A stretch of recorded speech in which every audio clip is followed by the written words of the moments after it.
Hello and welcome. You're watching To The Point. Are India and Australia poised to raise their relationship to a new high? With Australia agreeing to sell uranium to India and looking to deepen its relationship in skill development and infrastructure financing, is a new era about to start? In part 2, we present an exclusive interview with Australia's Prime Minister, who says he has a special affection for this country. But first, India is now in al-Qaeda's sights. A chilling 55-minute video by Ayman Al-Zawahiri yesterday threatened to spread Islam across the subcontinent and specifically targeted Assam, Gujarat, Kashmir and Ahmedabad. So tonight we ask, how serious is this threat and how should we respond? And now joining me to discuss the new threat from al-Qaeda is the Strategic Affairs Editor of the Indian Express, Praveen Swami, the Executive Director of the Institute for Conflict Management, Ajay Sahni, the author of Al-Qaeda, The True Story of Radical Islam, and also the Guardian newspaper's Chief of Bureau in India, Jason Burke. And joining us from Dubai, India's former ambassador to Saudi Arabia, Oman and the United Arab Emirates, Talmiz Ahmed. Praveen Swami, as a strategic affairs expert who's covered al-Qaeda for years, what was your first response to Ayman al-Zawahiri's video promising to spread Islamic rule and raise the flag of jihad in the Indian subcontinent? Well, the language itself wasn't surprising. Al-Qaeda or people within Al-Qaeda have said very similar things for a number of years now. What was intriguing was why Al-Qaeda had chosen to actually set up an organization to do this. I think the answers for that are probably linked to its competition with other jihadi groups in Pakistan.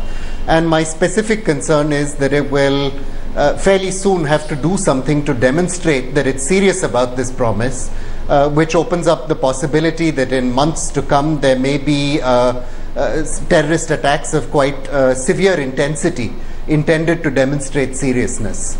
Now, Ajay Sahni, Zawahiri's video spoke specifically about creating al-Qaeda in the Indian subcontinent, and it mentioned by name Assam, Gujarat, Ahmedabad and Kashmir.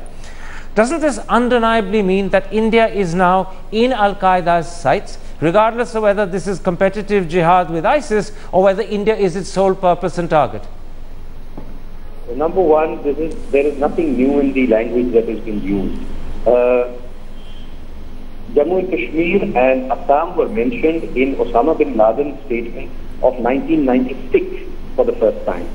After 2002, numerous statements by various al-Qaeda leaders, including Zawahiris, have referred to Gujarat as well. So, and the fact that they refer to Gujarat and Ahmedabad separately, I think indicates poor understanding of Indian geography. Number two, I would like to contest what Praveen says in certain measure. The competition between ISIS and al-Qaeda is not going to be settled by actions in India. It is going to be settled where the real fighting is ongoing, in areas of ISIS strength. Either ISIS will be defeated by the international or other actions, in which case al-Qaeda will be able to recover certain spaces that it has been forced to vacate. Okay. Or ISIS will prevail over there and al-Qaeda will completely and progressively lose greater and greater support.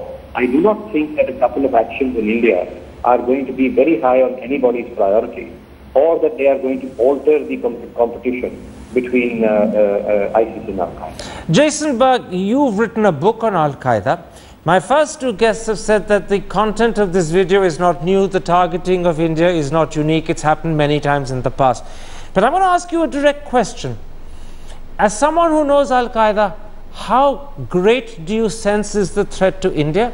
Or do you think, like my previous two guests, that this is really part of competitive jihad alongside ISIS, which has captured large swathes of territory in Iraq and Syria and overshadowed al-Qaeda, and therefore the real intent is to compete against ISIS? The targeting of India or any of the other countries like Bangladesh and Burma is incidental?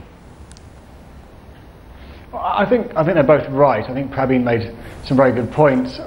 One thing I'd add to what he was saying particularly, and AJ said, was that what you normally see, or what we've seen previously, is a fairly long process by which local affiliates, local organisations of al-Qaeda become part of the al-Qaeda network. They're usually quite strong themselves, they're usually set up by a local person, local individuals, local groups. They develop into something a bit bigger. They look for greater logistics, they look for greater credibility, authority, a global perspective, and they come to al-Qaeda very often and ask to be part of the broader network. Or indeed, sometimes you have al-Qaeda going to them, and a process by which they are integrated into the al-Qaeda broader network takes place. This hasn't happened in this case.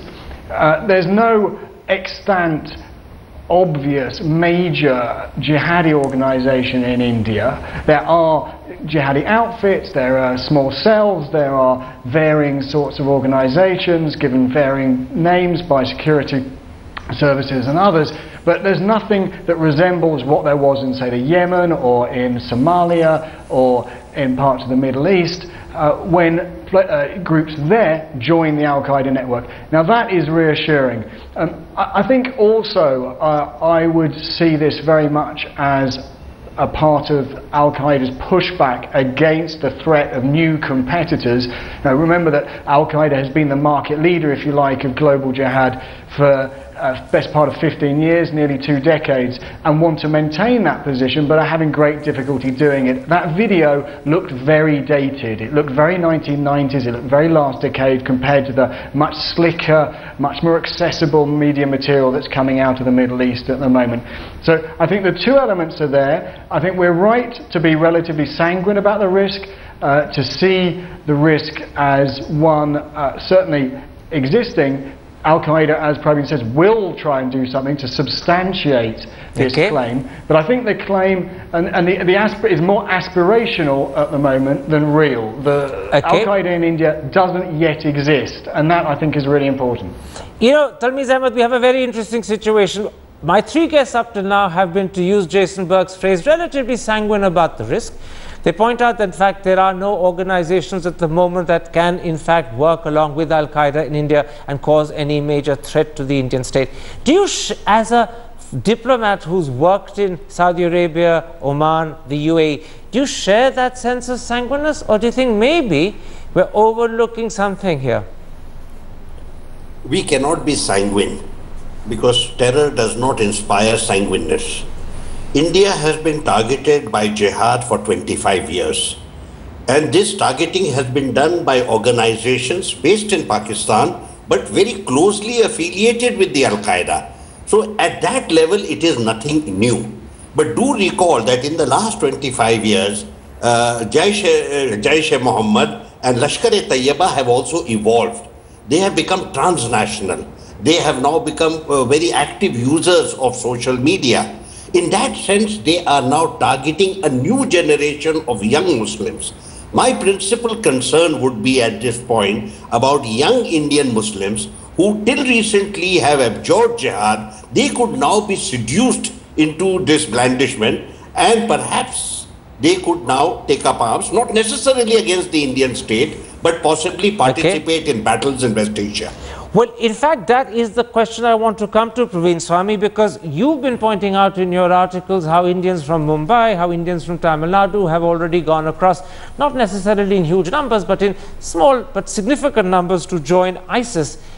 Is there a danger that the appeal of al-Qaeda, because it's a better known organization, even if it's now losing out in glamorous terms to ISIS, might be greater to Indian Muslims and it might draw more of them?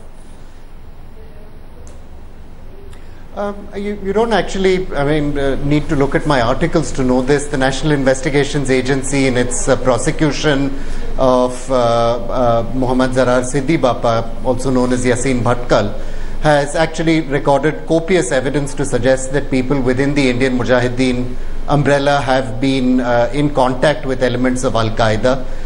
We know David Headley, the 26/11 perpetrator, was in touch with Ilyas Kashmiri, who in turn was a part of al-Qaeda. I should clarify that when I was speaking earlier of competition, it wasn't ISIS specifically that I was speaking of. In fact, inside Pakistan, there's been a concerted effort by the security establishment over the last couple of years to, as it were, rally the jihadi constituency that was getting out of hand behind, if you like, patriotic or pro-government jihadi forces like the Lashkar-e-Taiba and the Jaish-e-Mohammed. And that's the principal competition Al-Qaeda actually faces today in its Afghanistan-Pakistan heartland. I think raising issues of concern with India was intended to play with among the audience of jihadis in Pakistan, rather than primarily directed at the Middle East. Okay. I do think the transnational networks, Indian jihadis today serving in the Afghanistan-Pakistan borderlands, very much larger numbers there than in the Middle East. But them and the people in the Middle East, 4 people arrested recently, just today, headed to Hyderabad, that we are seeing the development of a significant new trend that does open up new risks. So no, I'm not sanguine. Dr. Sani, in that video, Zawahiri says, and I'm quoting him, he's speaking clearly at that point of time directly to Indian Muslims. He says, your brothers in Qaidat al-Jihad did not forget you, and they are doing what they can to rescue you from injustice, oppression, persecution and suffering.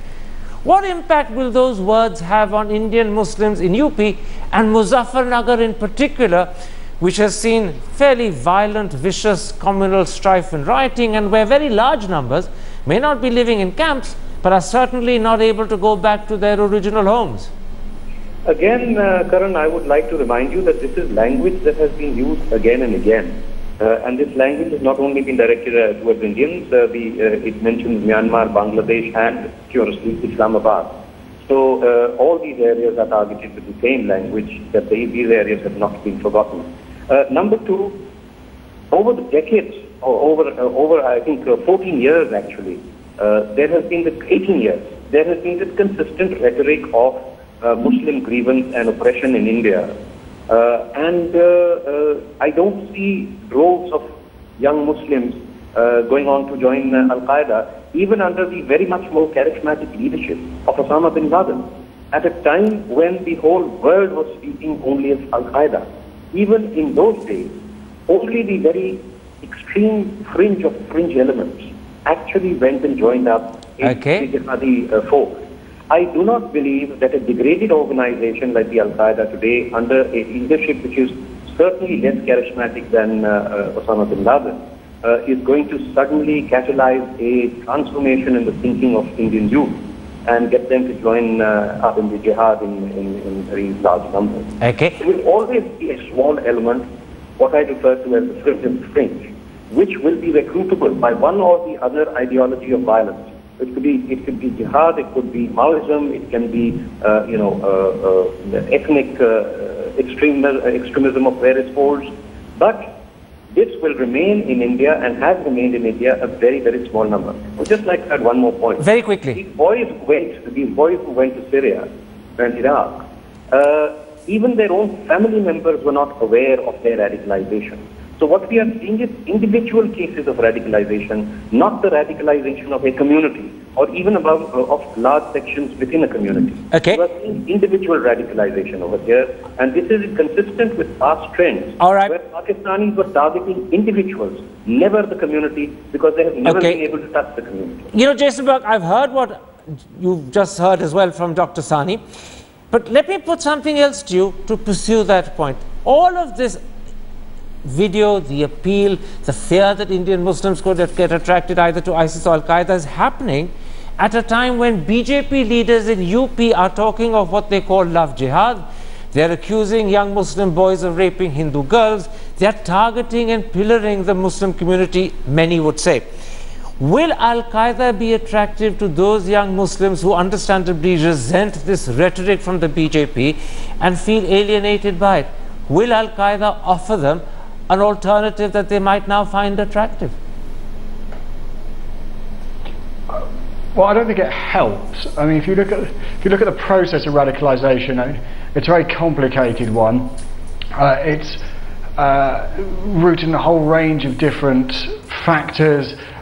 The biggest actual factor that has been picked up over the last decade or so is not the exposure to some kind of cleric who is going to brainwash you, or some kind of recruiter who's parachuted in from a terrorist organization, but it's being in an environment where other people close to you, particularly family members or friends, are engaged in a particular activity, which can be an entry into more and more violent extremism. Now, given that situation, one would imagine that the kind of heightened rhetoric that we're hearing from certain politicians, or a generalized atmosphere, if it should develop, of communal tension, will not help. The single narrative, as it's known, is the vision that militants like Al-Zawahiri and their recruits, their volunteers, if you like, see as being something that explains the world. And that single narrative involves a Muslim community, the Ummah, the world Muslim community, on the defensive, attacked by an alliance of what they call crusaders, Zionists, and in some cases Hindus. Now, anything that reinforces that vision of the world is going to help recruitment. And that's something that has to be borne in mind when counter-terrorism policies, counter-radicalization policies are designed by governments. Talmiz Ahmed, I want to pursue the same point a little differently with you. You're an Indian Muslim. Suppose you were 30 years younger, in your 20s, and you heard this rhetoric from the BJP targeting Muslims, accusing them of love jihad, accusing them of luring innocent Hindu girls into marriage to convert them to Islam, accusing them of raping Hindu girls. Would you find the lure of Al-Zawahiri, the lure of ISIS, more attractive? Would this in a sense be something that might push you in that direction when perhaps you were teetering on the brink and not quite sure what to do? Global jihad has been with us for 35 years. And we have experienced jihad within our country for the last 25 years. In these 25 years, except for sporadic acts with which certain isolated individuals and groups were involved, Indian Muslims as a community have rejected the concept of jihad, both homegrown as well as global. Do recall that this period of last 25 years saw the emergence of jihad in Kashmir, the destruction of Babri Masjid, then the assault upon various Muslim communities in vicious communal riots, and then you saw finally the post-Godhra riots. There has also been a sense in India that the evildoers have not been punished, in spite of there being an inquiry commission and a report available to government. It has been very low-key and very slow in punishing people. In spite of this, the Indian Muslim sees his future with the Indian Union and with the Indian Constitution. These acts, all our concerns of all Indian Muslims are with regard to the secular order and the democratic order of our country. Therefore, we've had a lot of negative experiences as compared to the rhetoric of today. Do recall the Meerut Maliana riots and the riots that we have had at Bhiwandi, the riots we've had in Muzaffarnagar. Those have been extremely widespread and extremely vicious. But the Indian Muslim has not lost his faith in the Indian Union and the Indian Constitution. In which case, and there certainly seems to be a commonality amongst my guests on this point as well, that Indian Muslims are not going to be easily, or at least in large numbers, lured by Al-Zawahiri or ISIS. In which case, Praveen Swami, in time is our enemy. How effective, how adequate is the response that we've seen so far from the Indian government to this video? Or do we not need to have a particular response beyond just issuing the sort of almost pro forma general alerts that they have? I'll answer that question in two parts, if I may, and very briefly. The first being that, yes, of course, all the infirmities and problems in our counter-terrorism, counter-intelligence infrastructure which plagued the last 5 years continue to be in place, and we haven't really seen a blueprint or a vision from this government on what it intends to do to address those deficiencies. It's obviously early days, but it would be nice to have that clear sense of direction and purpose fairly soon. The second thing I'll say is that I think, particularly among young Muslims, that sense of anger is growing. If you look at the testimonies of almost every single Indian Mujahideen operative, if you look at their statements both to the police or in their manifestos, they will talk about the Babri Masjid, they will talk about the Gujarat riots of 2002 and say, look, Indian democracy failed to set these wrongs right, failed to punish the perpetrators, and therefore it's time to do something else. In the next 5 years, if we have an inclusive and law and order bound government, then I think I'm sure it will go some distance to preventing further radicalization. But if the communal pot continues to bubble in the way it has been, and things get out of hand, I fear the consequences very much. I would not be confident that nothing will happen, that there will not be a growing tide of recruitment to these groups. Jason, pick up on that very last thought from Praveen Swami and give me a very short answer, because we're horribly out of time. As someone who knows Al-Qaeda, what's your anticipation, what's your expectation? Will we see a series of pretty violent attacks in India, or is that just frightening ourselves? No, I mean, I think what we've all said is absolutely right. We're all right to be confident that there will be no great wave of recruitment or radicalization, nor will Al-Qaeda be able to carve themselves some kind of enclave anywhere in India. But what there will be is a concerted effort to make what I see as an aspiration to create an Al-Qaeda branch in India real, and to show that it's real. And to do that, they need attacks, they need spectacular violence, they need dead people. All right, and that is a sobering thought on what we end this particular story. Perhaps all of us should be very aware that the times ahead may be, unfortunately, not so pleasant. My thanks to all four of my guests for joining me.